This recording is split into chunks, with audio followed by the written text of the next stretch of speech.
마지막에 나오기 직전에는 연봉이 한 일단 5억이 넘었었습니다. 하반기에 저희가 이제 폭발적인 성장을 시작을 할 거고, 그래서 목표는 뭐 2030년도에 저희가 이제 매출 1조 회사가 되는 게, 매출 1조면 시총이 한 10조 정도 될 겁니다. 요즘 창업 시장의 분위기는 넘버를 보여줘야 돼요. 돈 버는 걸 보여줘야 돼요. 매출로 영업이익으로 입증을 해야 돼요. 직장에서 월급 나오는 분들은 섣불리 나오지 마라. 전 인천에 대해서 나쁜 기억은 없고, 뼛속까지 인천 사람이고, 태어난 것도 그렇고 성장 과정 모든 걸 인천에서 했고, 제가 잘 되게 성장하도록 해준 너무 고마운 고향이다. 네. 안녕하세요. 인천 출신의 인공지능 사업가 유태준입니다. 반갑습니다.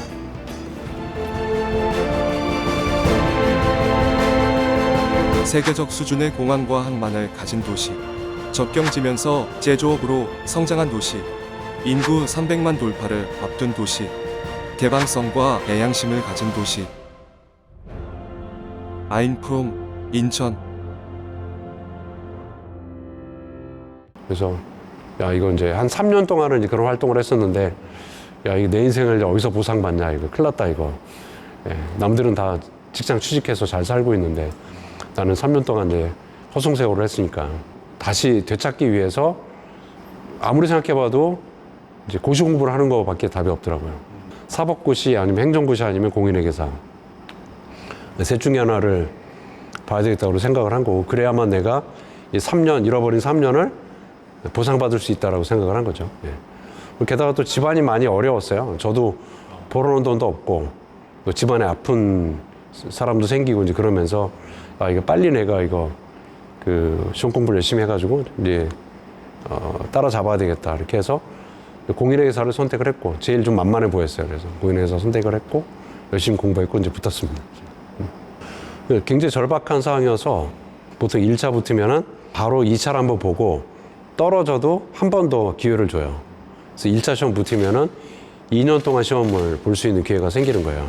근데 1차, 2차를 이제 동시에 붙는 건 사실 만만치 않죠. 보통은 1차 붙고 그 해 2차는 떨어진다고 생각하고 다음 해 2차를 보는 게 일반적인 건데, 저는 이제 그럴 여유가 없었고 너무 집안에 우환도 많고 어려워서 반드시 붙어야 돼가지고 정말 절박하게 열심히 공부를 했어. 제가 딱 세보니까 한 8개월 만에 붙었습니다. 공인회계사 이제 회계 원리책을 펴서 공부 시작한 지 8개월 만에 붙었습니다.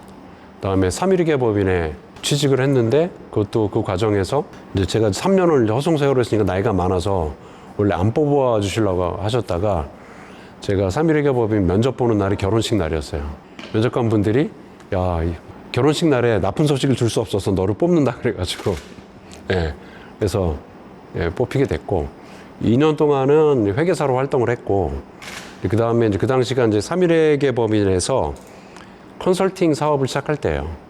그래서 컨설팅 사업부로 이제 우리 회장님이 이렇게 이전하라고 이제 지시를 하셔가지고 처음에 8명으로 시작을 해가지고 8명이서 컨설팅 본부를 시작을 하게 됐습니다.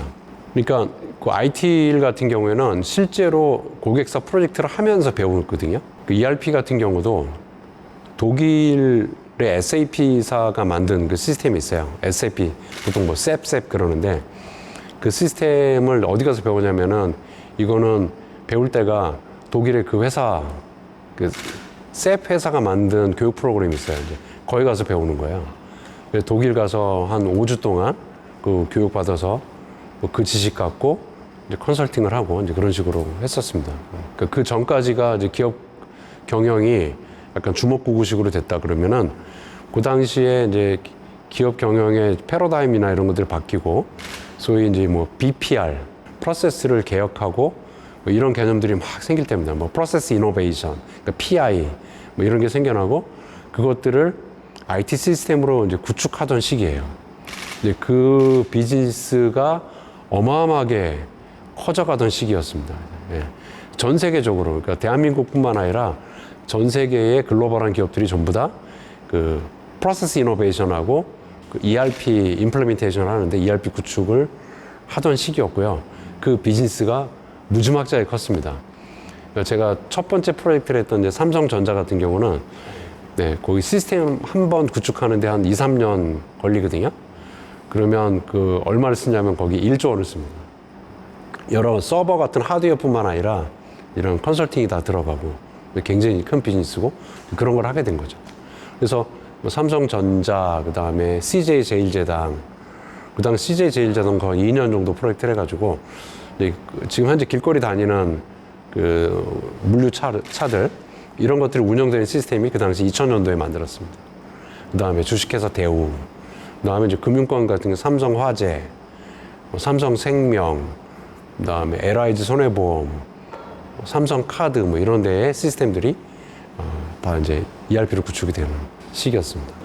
그 당시는 그렇죠. 그 당시에 그 ERP 사업의 거의 약간 초창기 멤버였습니다.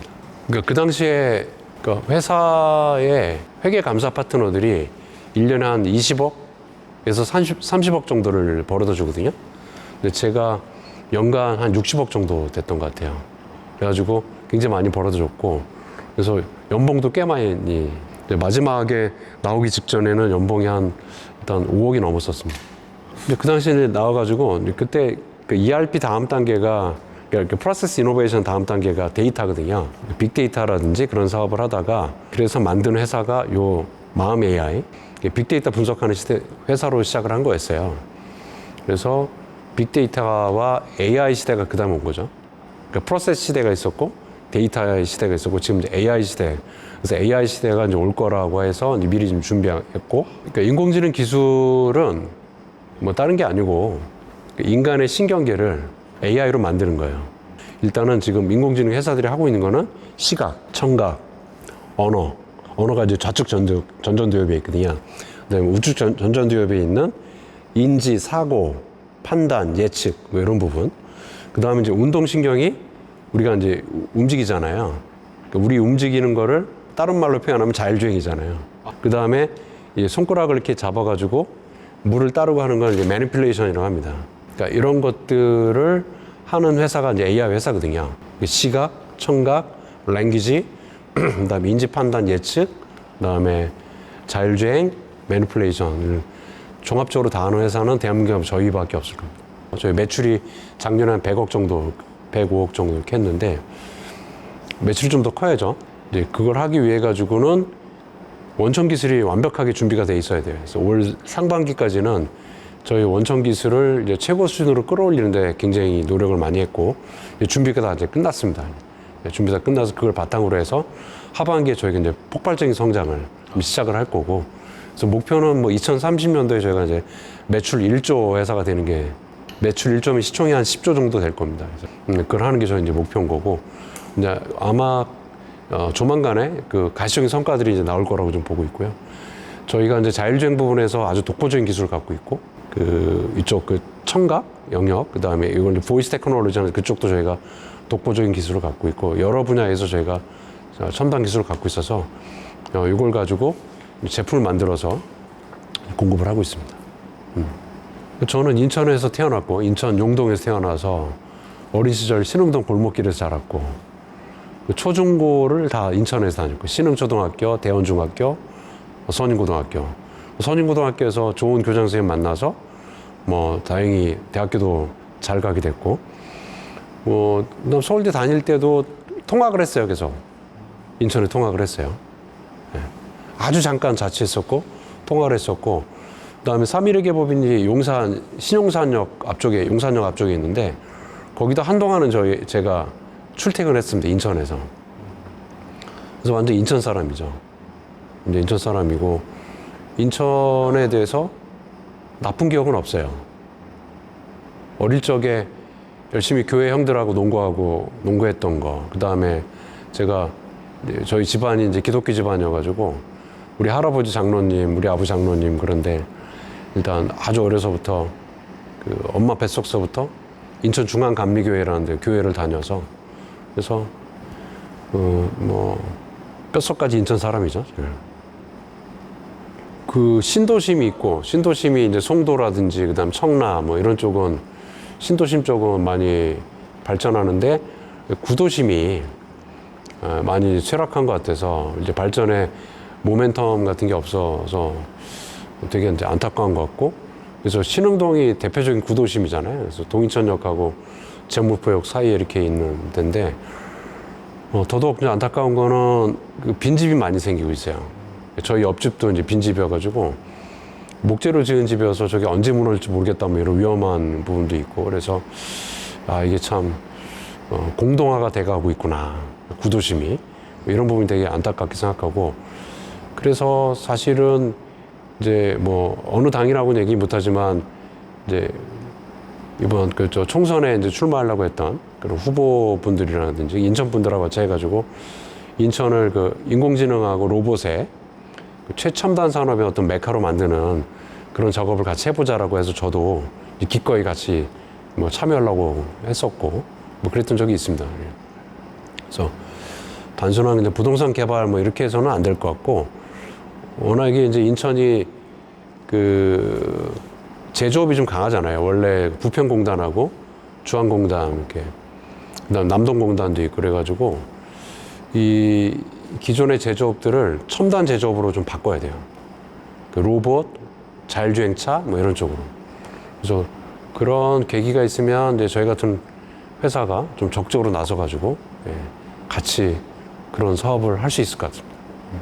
그렇죠. 그러니까 그 인천 신흥동이 중국하고 옛날에 그 보따리 장사들 이렇게 많은 무역 조그만 그 무역 그 가게들이 이렇게 있고 그런데 그걸로는 안 될 것 같고요. 그거는 성장 모멘텀이 아니고 첨단 뭐 제조업하고 AI 쪽으로 가야 되지 않나 그래서 아까 말씀드린 저는 인천에 대해서 나쁜 기억은 없고 이제 뼛속까지 인천 사람이고 태어난 것도 그렇고 성장 가장 모든 걸 인천에서 했고 인천에 되게 잘 됐고 그리고 지금도 어머니가 살고 계시고 제가 그 엄마 뱃속에서 다니던 교회도 현재 인천 송도에 있어요.